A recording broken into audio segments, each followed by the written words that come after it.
اے دنیا غری غیری، اے دنیا میرے علاوہ کسی اور کو دھوکہ دے، فقط طلقتک ثلاثا، میں نے تجھے 3 مرتبہ طلاق دی ہے، اس کے بعد اب رجوع کی گنجائش نہیں ہے۔ یہ جو دنیا کی رنگینیاں ہیں نا جتنی، یہ علی کی طلاق یافتہ ہیں۔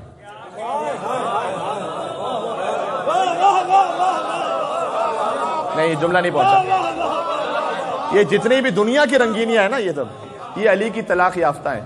ایک ریکویسٹ کر لوں شہادت کی مجالس میں، جو علی کی طلاق یافتہ ہو نا اس سے کبھی عشق نہ لڑانا۔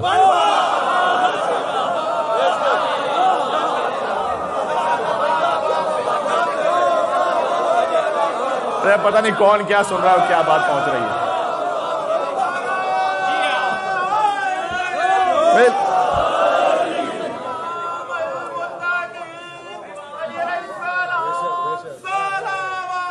اللہ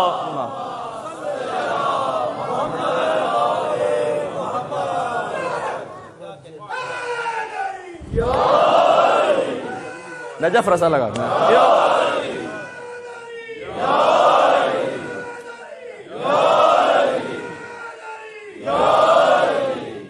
بات پہنچ رہی ہے؟ فرض کیجئے کہ کوئی خاندان کے بڑے معزز بزرگ ہوں اور انہوں نے کسی خاتون کو طلاق دی ہو، تو اسے واٹس ایپ کریں گے کیا؟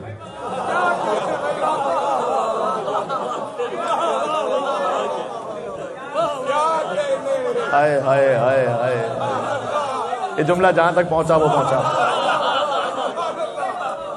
میں ایک بہت معزز بزرگ ہوں، انہوں نے کسی کو طلاق دے دی ہو، ہم کہیں واٹس ایپ، اب تو آپ کو ان سے طلاق مل گئی ہے، السلام علیکم۔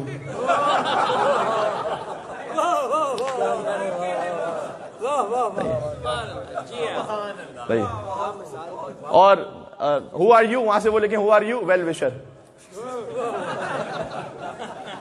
ایسے سارے ویل وشر بہت کمبخت ہوتے ہیں، میں ساری مستورات سے کہہ رہا ہوں، یہ چکروں میں نہ آنا ان کے جی، کہ وہ کچھ باتیں بٹوین دا لائنز رہنے دیا کرو، ہر بات نہیں بولوں گا میں یہاں سے جی۔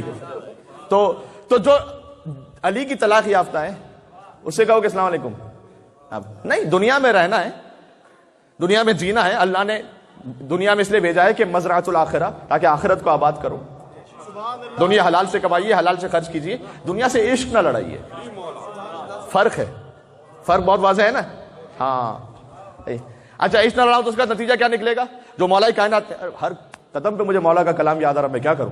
مولا کائنات نے خود کہا ہے، مولا کائنات نے کہا سارا جو زہد ہے نا وہ قرآن کی ان 2 جملوں میں ہے، سارا زہد یعنی ترک دنیا ان 2 جملوں میں، کہ قرآن کی آیت ہے، جو علامہ فاتکم، جو تم سے لاتے اسو علامہ فاتکم، جو چلی جائے چیز اس پہ افسوس نہ کرو، ولا تفرحوا بما آتاکم، جو چیز مل جائے اس پر اچھلنے نہ لگو، جو چیز ہاتھ سے چلی جائے اس پر افسوس اور حسرت نہ کرو۔ کیئرلیس نہ بنو، یہ نہیں کہا جا رہا مولا کیئرلیس بنو، نہیں، ذمہ دار زندگی گزاریے، لیکن ایک چیز دنیا ہاتھ سے چلی گئی افسوس نہ کرو۔